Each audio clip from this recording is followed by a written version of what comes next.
L'abbé Bertin Matitoloum, vous êtes le curé de la paroisse Les Saints Martyrs de l'Ouganda de Guider et en même temps vous assurez la responsabilité de vicaire épiscopal de la zone pastorale de Guider. Vous venez de présenter avec brio un exposé sur la fraternité à l'endroit des prêtres diocésains de l'archidiocèse de Garoua. Maintenant, quelle catéchèse pouvez-vous faire, n'est-ce pas, sur ce thème de la fraternité, cette fois-ci orienté vers la famille diocésaine de Garoua? Notamment, quelles sont les ombres qui entravent la notion de fraternité dans l'archidiocèse de Garoua, dans les familles de l'archidiocèse de Garoua, et quelles sont les lumières qui peuvent favoriser et promouvoir la vie de fraternité? Bien, tout d'abord, il faut savoir que en tant qu'Église, nous formons une famille vocationnelle. La famille de ceux qui sont appelés par le Christ pour lui appartenir. Et à ce titre, le lien qui nous unit est l'écoute de la parole de Dieu et l'obéissance à la volonté de Dieu. Et donc, cette fraternité est donc du coup au-dessus des liens du sang. Malheureusement, avec la société ambiante et le relativisme ambiant qu'on constate ici et là, il y a des ombres qui entachent cette fraternité. Je peux citer entre autres l'individualisme qui se fait de plus en plus aigu parce que tout le monde reste noyé dans son téléphone, ici et là, et on pense être en communion avec les autres dans le téléphone, mais on se renferme, on se referme et il y a de moins en moins de rencontres. Cela entache même notre rencontre avec Dieu. On prend moins de temps pour aller devant le Saint-Sacrement, adorer, moins de temps pour aller dans les rencontres, les CEV, ainsi de suite, pour nos chrétiens, ainsi de suite. Et donc il y a beaucoup de choses. Et en plus de ça, il y a même parfois les complexes, qui sont les complexes parfois des supériorités, les complexes d'infériorité. On s'estime être pas à la hauteur. Et alors qu'on peut et on doit compter sur les frères. Et c'est là le défi de la fraternité, c'est que chacun s'identifie par rapport à la parabole du bon samaritain, comme nous rappelle bien le pape François. Qui suis-je? À qui dois-je m'identifier dans la parabole du bon samaritain? Par quel personnage? Et cela attire notre attention maintenant sur le fait que nous avons à être attentifs les uns à l'endroit des autres. Et c'est seulement à ce titre-là que nous pourrions relever le défi d'une fraternité effective, d'une famille accomplie, dans la parole de Dieu qui nous réunit et l'obéissance à sa volonté.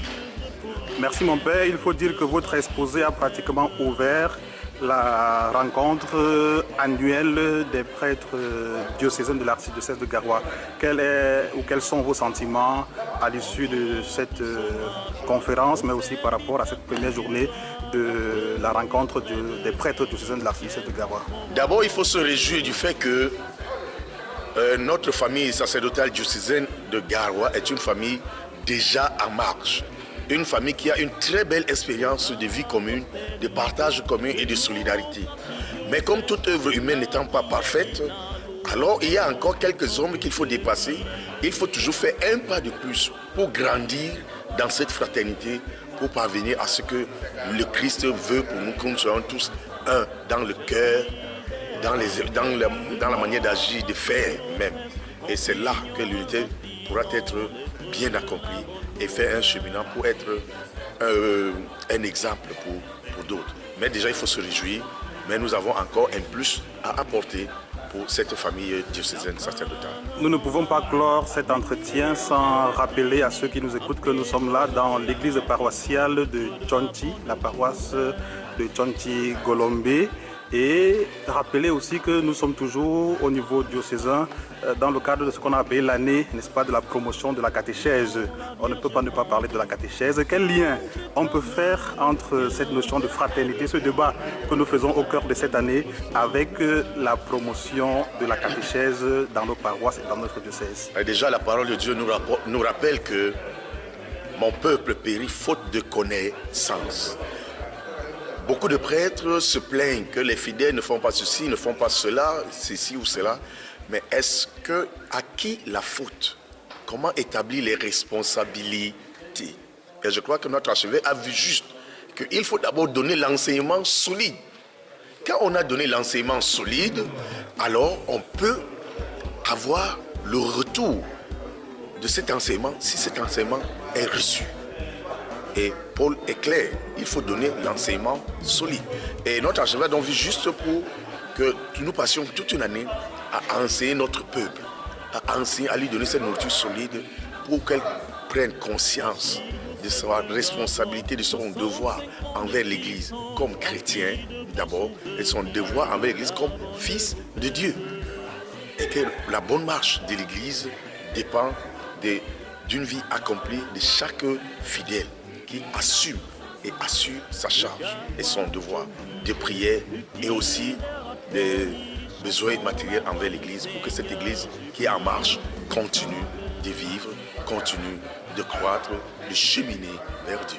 Merci mon père pour ces paroles engageantes et pour votre zèle apostolique. Un dernier mot peut-être pour clore définitivement.